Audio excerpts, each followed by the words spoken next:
This is why you don't trust Uber Maps and their directions all of the time. Hey everyone, my name is Chris and welcome to Real Rideshare Stories.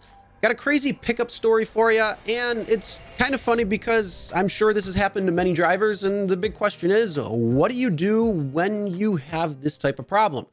Now, what I'm about to show you is when Uber goes berserk, and when they tell you directions to go to a certain place, and you go there, but then you realize that's not the way that you should have gone, and you need to go somewhere completely different and around just to get back to where you need to be, which really sucks.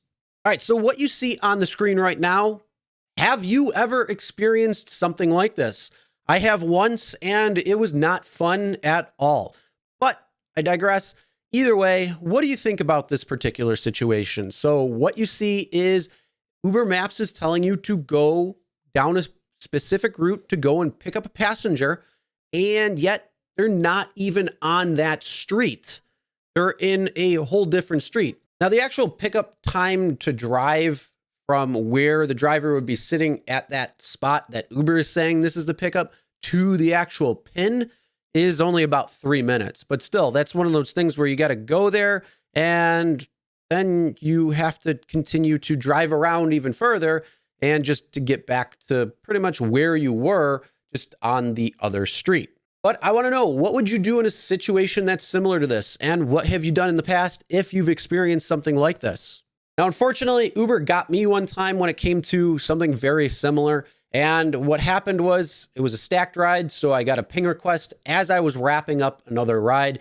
So I just followed the directions because I have it playing over Bluetooth. So that's how I was going from drop off to pickup. But as I got there, well, unfortunately, I was in an apartment complex that was right there. In fact, you could see the house on the other side of the fence, but you couldn't get there. So you had to drive all the way around. And yeah, it was about a 5-minute drive just to go from where I was to where the actual pickup location really was. And they couldn't go in the backyard because there was a big fence that was separating. So it was a real pain, but I did end up going to pick them up because that was more of Uber's fault, not the rider's fault.